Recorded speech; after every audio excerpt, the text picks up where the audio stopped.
بسم اللہ الرحمن الرحیم۔ دوستو، ابھی سرفراز بھائی نے محمد احمد کاظمی صاحب سے متعلق پورا پس منظر، پورے حالات آپ کے سامنے رکھے۔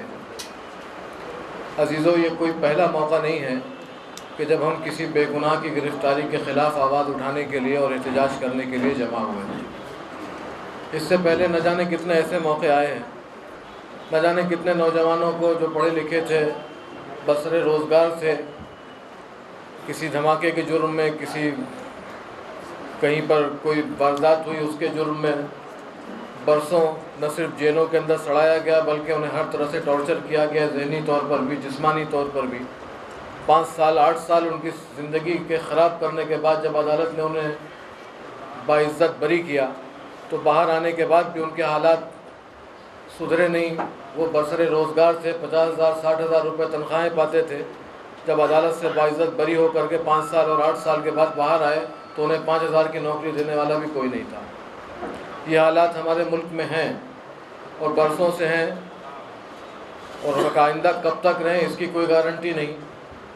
اور محمد احمد کاظمی صاحب کے کیس میں تو ایک بڑی خطرناک بات یہ ہوئی ہے کہ اب ہمیں ایسا محسوس ہو رہا ہے کہ یہ ملک اور اس ملک کی خفیہ ایجنسیاں نہ اپنا فیصلہ کرتی ہیں، نہ اپنی تحقیق کرتی ہیں، بلکہ CIA اور اسرائیل اور موساد کے اشارے پر کام کرتی ہیں۔ CIA نے یا موساد نے، اسرائیل نے اگر کسی کو مجرم قرار دے دیا تو آنکھ بند کر کے اسے مجرم سمجھ لیا جاتا ہے اور اسے جیل میں بند کر دیا جاتا ہے، جیسا کہ کاظمی صاحب کے کیس میں ہوا۔ یہ ملک کی سلامتی کے لیے، ملک کی ایکتا کے لیے بہت خطرناک بات ہے۔ حکومت کو اس سلسلے میں ہوش میں آنا چاہیے، اور وہ تمام لوگ جو اس ملک سے محبت کرتے ہیں، اپنے آپ کو دیش پریمی کہتے ہیں، انہیں توجہ کرنی چاہیے کہ ہماری دیش کی ایکتا اور اکھنڈتا پر یہ CIA والے اور یہ موساد والے حملہ کرنے والے کون ہوتے ہیں، کون مجرم ہے، کون مجرم نہیں ہے، اس کا فیصلہ ہمارے ہاں کی عدالتیں کرتی ہیں، CIA اور موساد نہیں کرتی۔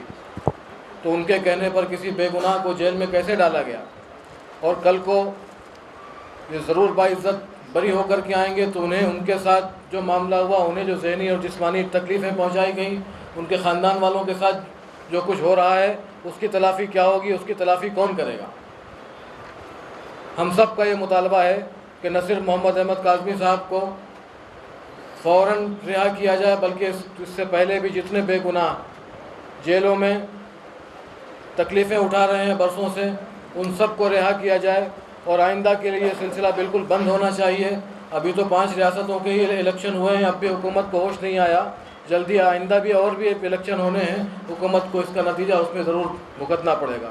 ہمارا ایک مرتبہ پھر سے مطالبہ ہے کہ تمام بے گناہوں کو، خاص طور پر محمد احمد کاظمی صاحب کو رہا کیا جائے۔